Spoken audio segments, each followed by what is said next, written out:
तो आज हम ट्रिक से कवर करेंगे साइंस का मोस्ट इंपोर्टेंट टॉपिक मापक यंत्र। देखिए, चाहे किसी भी लेवल का एग्जाम हो, इस टॉपिक से एक दो क्वेश्चन आपको जरूर देखने को मिल जाते हैं। और इस वीडियो में हम 30+ मोस्ट इंपोर्टेंट मापक यंत्र को कवर करेंगे, जो कि बार बार एग्जाम में घुमा फिरा कर पूछ लिए जाते हैं और भाई हम कंफ्यूज हो जाते हैं। इस वीडियो को देखने के बाद आपके सभी कंफ्यूजन हो जाएंगे दूर और भाई ये आपको चुटकियों में याद हो जाएगा। तो स्वागत आप सभी का जी के महात्मा जी में। चलिए शुरू करते हैं फटाफट। तो सबसे पहले है ओडोमीटर। ये वाहनों द्वारा तय की गई दूरी को मापने में काम आता है।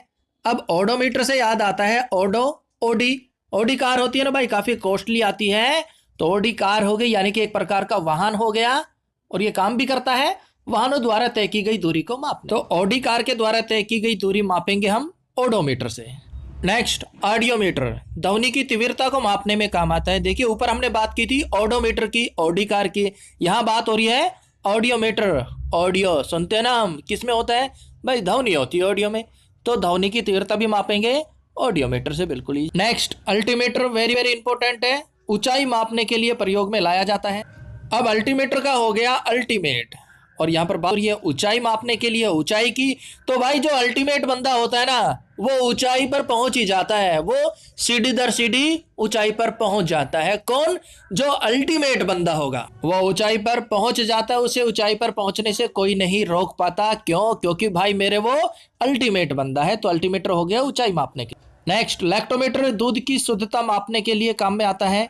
अब दूध की बात हो रही है तो भाई दूध जो है लैक्टो लाख टके की चीज है, दूध लाख टके की चीज है। अगर आपको शुद्ध मिल जाए तो लैक्टोमीटर लाख टके की चीज है दूध, और दूध को मापा जाता है लैक्टो लीटर में, जैसे मर्जी याद कर लो।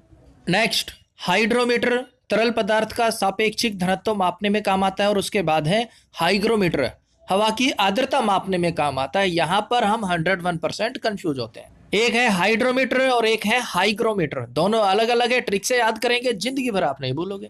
अब हाइड्रो का हो गया हाइड्रो क्यों? तरल पदार्थों का सापेक्षिक घनत्व। अब हाइड्रो का हो गया हाइड्रो क्यों ड्रो भाई? तरल पदार्थ का जो सापेक्षिक घनत्व है ना भाई, उसका कोई भरोसा नहीं।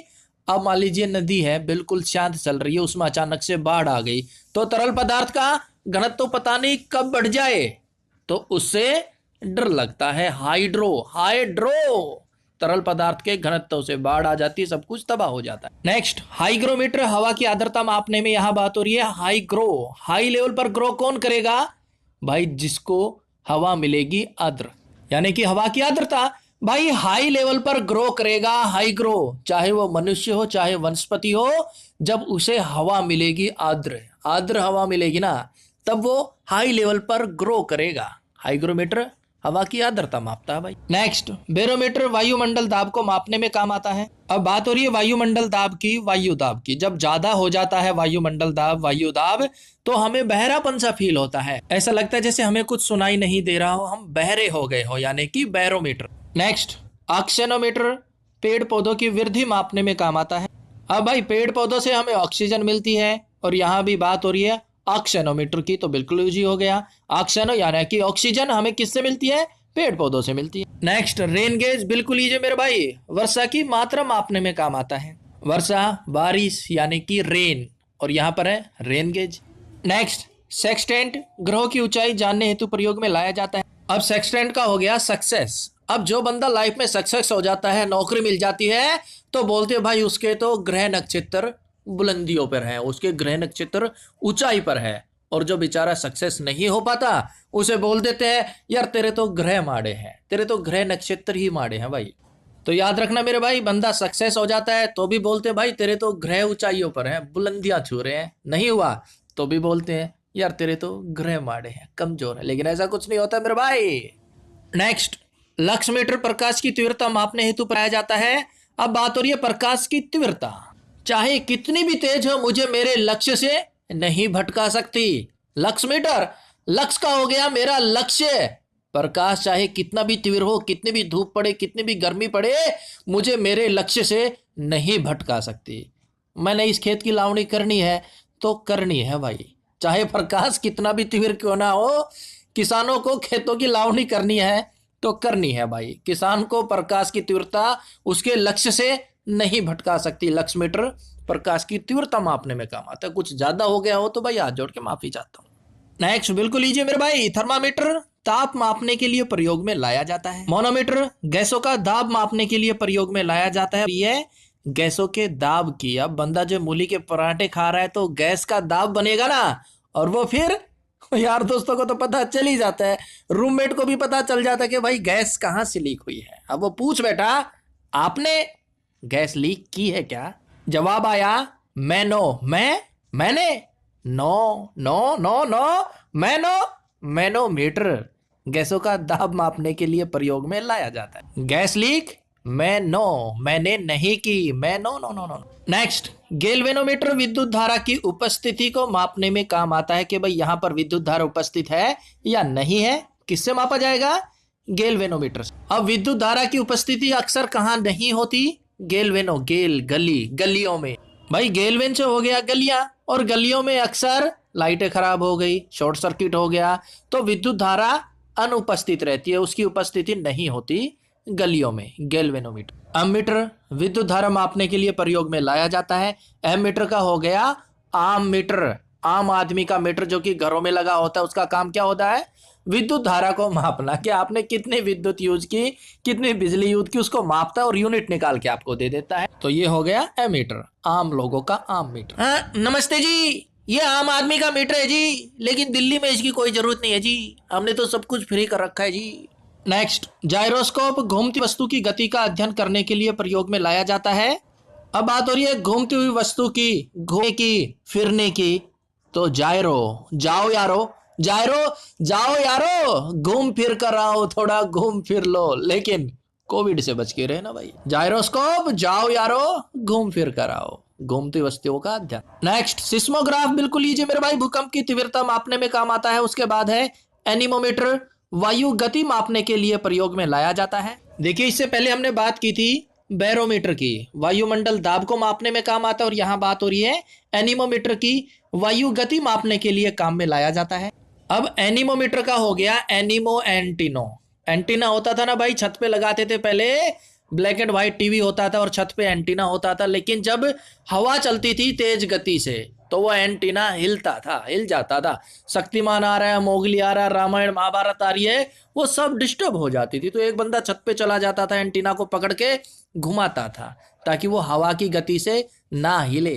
तो एनीमोमीटर यानी कि एंटीना वायु गति से हिल जाता था बार बार। नेक्स्ट कैरेटोमीटर स्वर्ण की शुद्धता मापने के लिए प्रयोग में लाया जाता है। स्वर्ण यानी कि सोना, कैरेट में होता है ना 22 कैरेट, 24 कैरेट, और यहां भी बात हो रही है कैरेटो यानी कि कैरेट की। नेक्स्ट फेदोमीटर समुद्र की गहराई मापने में प्रयोग किया जाता है। और भाई देखिए समुद्र की गहराई की बात हो रही है, आप समुद्र की गहराई में जाएंगे, जाते जाएंगे, फेदो फिर दम घुटने लगेगा, फेदो फिर दम घुटने लगेगा, तो समुद्र की गहराई से बचिए मेरे भाई, फेदोमीटर समुद्र की गहराई। नेक्स्ट कार्डियोग्राफ हृदय गति मापने के लिए प्रयोग में लाया जाता है, बिल्कुल लीजिए मेरे भाई। स्टेथोस्कोप हृदय की ध्वनि सुनने के लिए प्रयोग में लाए जाते हैं, दोनों अलग अलग है मेरे भाई। कार्डियोग्राफ हृदय की गति मापने के लिए, स्टेथोस्कोप हृदय की ध्वनि सुनने। नेक्स्ट सफिग्नोमैनोमीटर रक्तचाप मापने के लिए यानी कि ब्लड प्रेशर को मापने के लिए प्रयोग में लाया जाता है। उसके बाद है पॉलीग्राफ, झूठ का पता लगाने वाला उपकरण होता है पॉलीग्राफ। पोल फट गई भाई, पोल खुल गई, क्यों? झूठ बोलता था, आज पकड़ा गया, आज उसकी पोल खुल गई, पोल पट्टी खुल गई, झूठ की, झूठा बंदा होता है ना, उसकी पोल पट्टी खुल ही जाती है, यानी कि पॉलीग्राफ। नेक्स्ट बोलोमीटर तापमान में परिवर्तन को मापने के लिए काम में आता है। अब तापमान में परिवर्तन होता है तो हम सब बोलते हैं, बोलोमीटर, हम सब बोलते हैं ना कि यार मेरे भाई गर्मी बहुत हो गई, बहुत गर्मी है आज तो, या फिर बोलेंगे भाई बहुत सर्दी है। तापमान में परिवर्तन हुआ तभी बोले ना, गर्मी है भाई, बहुत सर्दी है भाई, बहुत बारिश हो रही है भाई, तो ये सब हम बोलेंगे कब? जब तापमान में परिवर्तन हो गया, यानी कि बोलोमीटर तापमान में परिवर्तन को मापने में प्रयोग होता है। नेक्स्ट टेकोमीटर आरपीएम को मापने के लिए प्रयोग में लाया जाता है, ये अक्सर गड्डियों में यूज होता है, जो आरपीएम होते हैं ना उसे टेकोमीटर के द्वारा मापा जाता है। आर अरे पीएम जी, टेकोमीटर, टेको जो आतंकवादी है, देशद्रोह है, उनको दो चाटे टेको, टेकोमीटर आरपीएम, अरे पीएम जी दो चाटे टेको, टेकोमीटर किसे? आतंकवादी को, देशद्रोह को। नेक्स्ट, स्पेक्ट्रोहीलियोग्राफ सूर्य की फोटोग्राफी करने के लिए प्रयोग में आता है। अब देखिए यहां पर एक शब्द छुपा हुआ है, हीलियो यानी कि हीलियम। और भाई सूर्य की सतह पर हीलियम होता है, हाइड्रोजन होता है ना। तो सूर्य की फोटोग्राफी की तो उसमें क्या दिखाई दिया, स्पेक्ट्रोहीलियोग्राम यानी कि सस्पेक्टेड हीलियम दिखाई दी। कब, जब सूर्य की फोटोग्राफी। नेक्स्ट, पाइर हेलियामीटर सौर विकिरण मापने के लिए प्रयोग में आता है। अब यहां पर सौर विकिरण है, वो कहां से निकलेगी भाई, सूर्य से निकलेगी, सूर्य के प्रकाश से निकलेगी। तो बात यहां भी सीधे सीधे हीलियम की हो रही है। ये देखिए यहां पर आ गया हीलियम। तो इन दोनों में ही हीलियम आ रहा है, तो ये सूर्य से संबंधित हो गया। एक में सूर्य की फोटोग्राफ हो रही है, दूसरे में सूर्य से निकलने वाली सौर विकिरण को मापा जा रहा है। नेक्स्ट है पाइरोमीटर, उच्च ताप मापने के लिए प्रयोग में लाया जाता है। देखिए निम्न ताप या फिर सिंपल ताप को मापने के लिए थर्मामीटर का प्रयोग होता है, और अगर हमें उच्च ताप को मापना है तो फिर प्रयोग किया जाएगा पाइरोमीटर का। पाइरो, पारा चढ़ गया, अरे भाई पाइरो, पारा चढ़ गया, उच्च ताप पर पहुंच गया बंदा। कई हाइपर हो जाते हैं ना, पारा चढ़ गया भाई 130-140 पे, तो वो उच्च ताप पर चला गया। पाइरोमीटर उच्च ताप मापने के लिए, थर्मामीटर ताप मापने के लिए। उसके बाद है क्रोनोमीटर, ठीक ठीक समय जानने हेतु जहां लगाई जाने वाली घड़ी। उसके बाद है वोल्टमीटर, विभवांतर मापने के लिए। अब देखिए वोल्टमीटर की बात हो रही है, वोल्ट का हो गया वोट, इलेक्शन होते हैं तो वोट डाली जाती है। तो जो पार्टियां होती है, जो राजनीतिक दल होते हैं, विभवांतर, वो विभिन्न अंतरों से जीतते हैं। विभवांतर विभिन्न विभिन्न अंतरों से जीतते हैं। कोई ज्यादा अंतर से जीतेगा, कोई कम अंतर से जीतेगा। कब, जब वोट डाली जाती है इलेक्शन में। तो